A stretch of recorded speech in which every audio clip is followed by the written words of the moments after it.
Hey all, it's David Ducker coming back at you, and today I'm going to be talking about the worst session I ever ran, which wasn't really a bad session, actually, but it was the first session that I ever ran.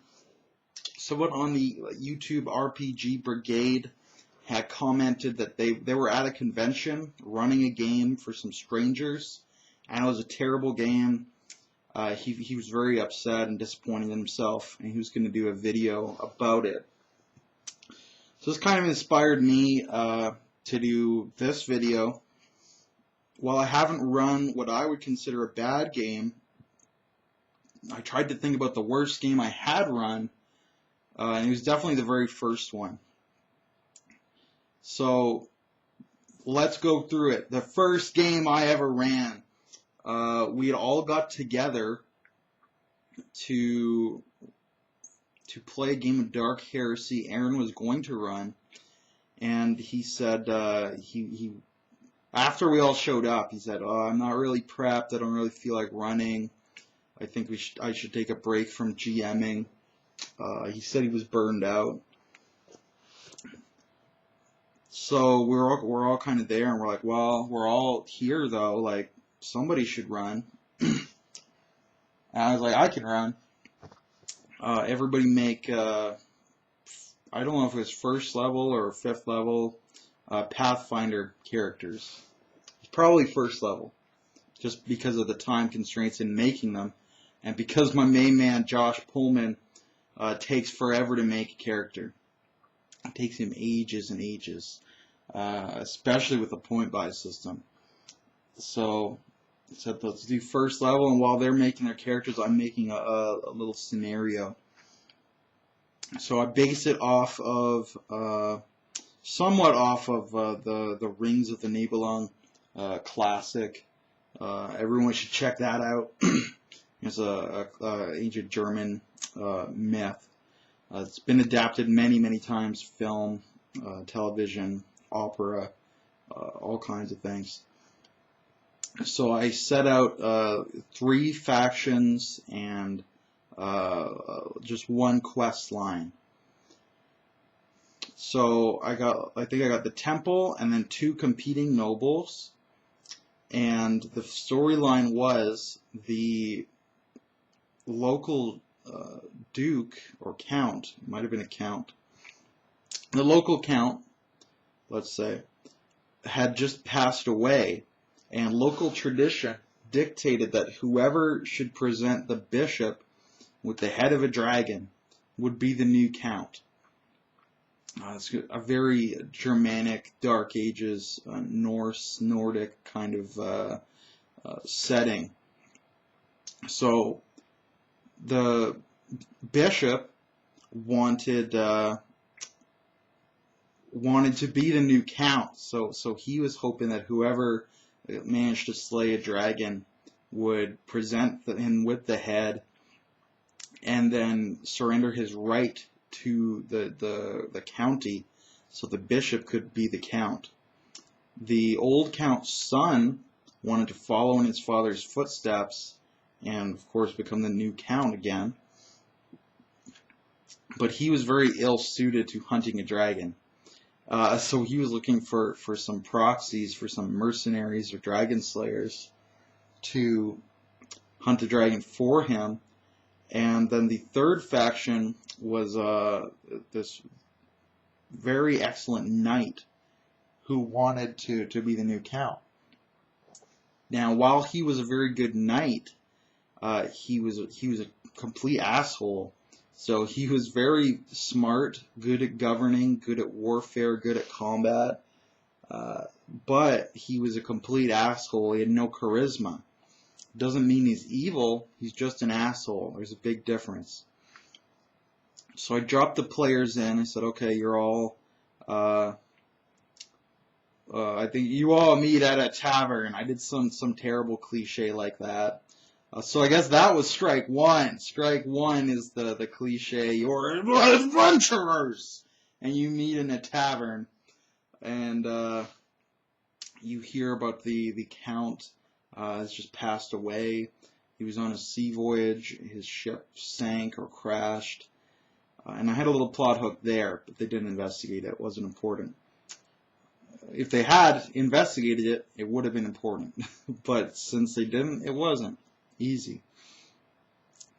So they were approached, I believe, by the Count's son. He approached them. They were summoned to his manor house, essentially. And he entreated them to slay a dragon and bring him the head. And then on their way out, they were approached by the bishop's men, and I think they also met some like rival adventurers in the city who were going to get the dragon's head, but they weren't sure who they were going to give it to. Rival adventurers. That's another. Just having adventurers in the game is a bad cliche. It's great to have rivals. It's bad to have any kind of generic adventurers in any game. So that could be Strike 2, but it's kind of the same as Strike 1, just with NPCs. So I don't know. So, and I think that was pretty much the whole of the session. I think it was about, I don't know, 6 hours. So, what I did wrong, that's what we're focusing on today. What I did wrong was I introduced too many characters into the game at the same time. There's a major pacing problem with this game. So that was, a huge lesson for me. I introed, 3 different factions, even though it was probably only like 3 characters. It was 3 characters, but it was also 3 factions. So, looking around, I could tell that my players were kind of bored, restless. They were overloaded with information, meeting all these people at the same time, having trouble telling them apart. So, I learned, and I mean, part of that is they were so used to the modules and the combat, whereas my games are, even from that first game, are very political and very roleplay heavy.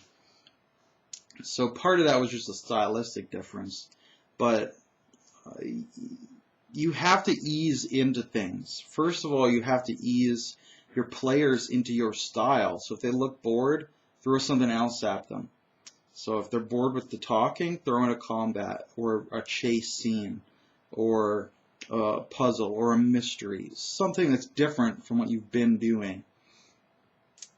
And I discussed that's a lot in my video on pacing. So first of all, ease the players into your style. Second of all, each faction should have its own intro session, if at all possible. So I should have introed the church in one full session. They meet 2 NPCs and they undergo a quest for the church, and then the church is introed. And I should have done a full session to intro the Count's son, or the Count and his son. Just don't kill him so early. And then you can meet, the Count and his son, and perhaps a steward or a bodyguard, and undergo some kind of quest for them to intro their faction. And then, same thing with the good knight, the competent knight who is an asshole. Should have been a full session dealing with him. And then, once all the factions are introed, then we complicate things and have the characters pick between them who they're going to side with. That's how I do it now. It works very well, obviously. There's no player overload in terms of too much exposition at one time. So for my first session, that's what I did wrong, and that's what I learned from it.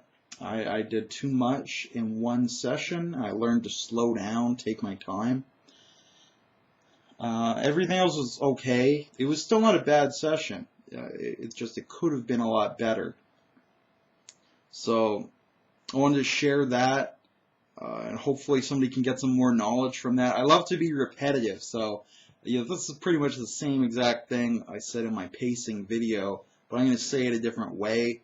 And if you didn't watch the first video, or you didn't absorb the info, maybe you'll get it this time. If you already knew that, perhaps you can steal that plot hook about the dragon hunt, and whoever comes back with the head of a dragon, he's the new count or the new king or whatever.